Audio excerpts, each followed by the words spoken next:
back. Last time we left off at chapter 2. The kids in our story, the siblings, they had a funeral for their parents over the ocean. So I asked before we left off, what do you think happened? Do you think they really died? If they didn't, so we're gonna start from there. We're on chapter 3.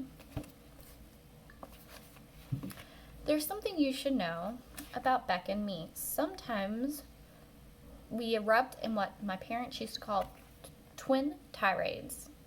Of course, when Mom and Dad first called it that, I didn't even know what a tirade was. So Mom, our homeschool ELA teacher, made us look it up. A tirade, a prolonged outburst of bitter, angry words. Basically, there's a lot of shouting and snippy name calling. The names I came up with were better than Beck's. I'm the writer. She's the artist. And our twin tirades aren't really prolonged. In fact, they usually last about 60 seconds and then we were done. They just sort of like summer squall in the Bahamas. Lots of thunder, lightning, and then a minute later, the sky was completely clear again. Anyway, Rebecca, I call her that when I'm mad, and I burst into a twin tirade. While we were lounging, bailing buckets from the engine.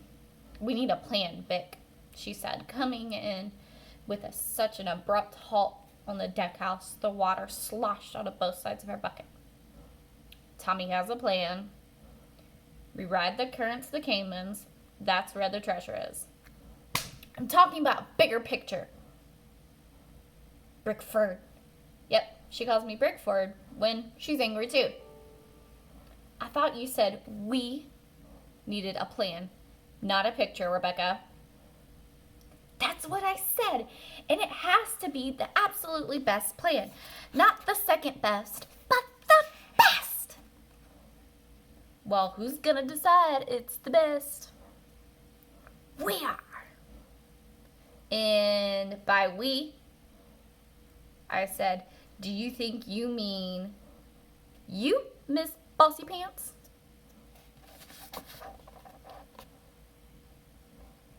Who's had a fight like that with their sibling before? Me, definitely. Me and my brother. No! Beck's face started getting madder and madder, like a boiled red lobster. If I meant me, I would have said me and not we. What about Storm and Tommy? They're both of we and us. No, they're not. Do the math, Einstein. We are twins, not quadruplets. I mean us, the whole family. Then why didn't you say that? I did. When? Just now. Really? Yeah. Oh, sorry. That's cool.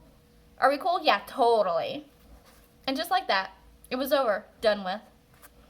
Together we made our way into the cabin, into the well house. Tommy! Storm! We need a plan, we shouted. Tommy nodded. Yo, I'm cool with that.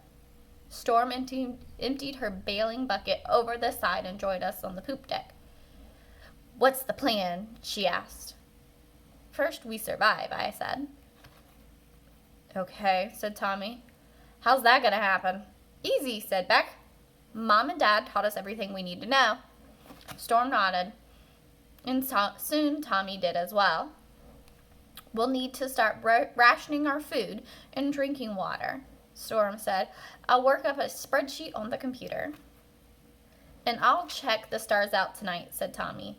I'll triangulate a little and make sure this current is taking us where we need to be.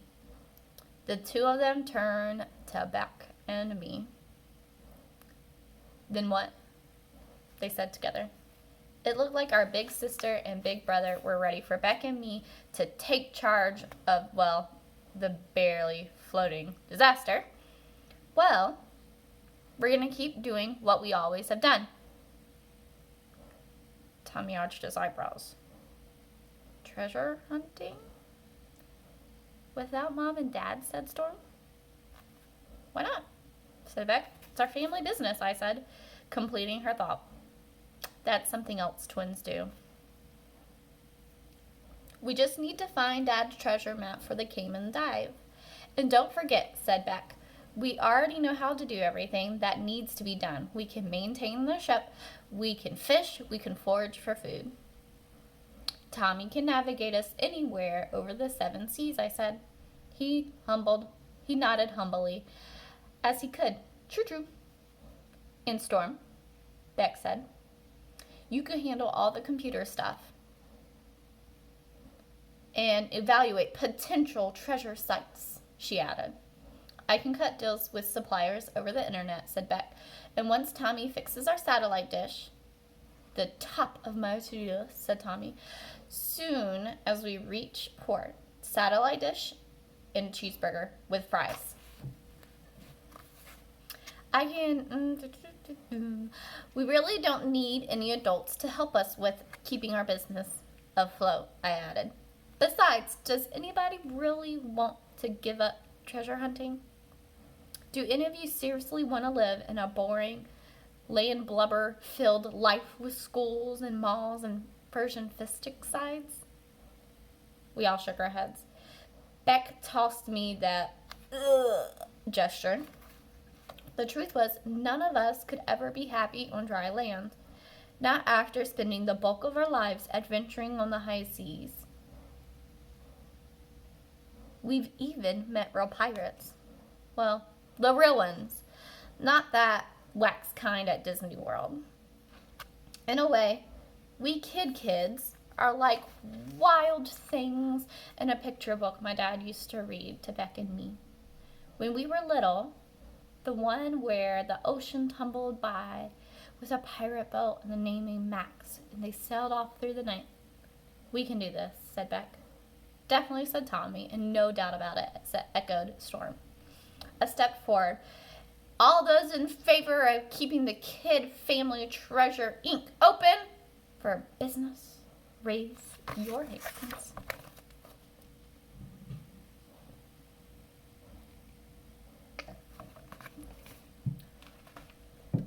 That is the end of chapter 3.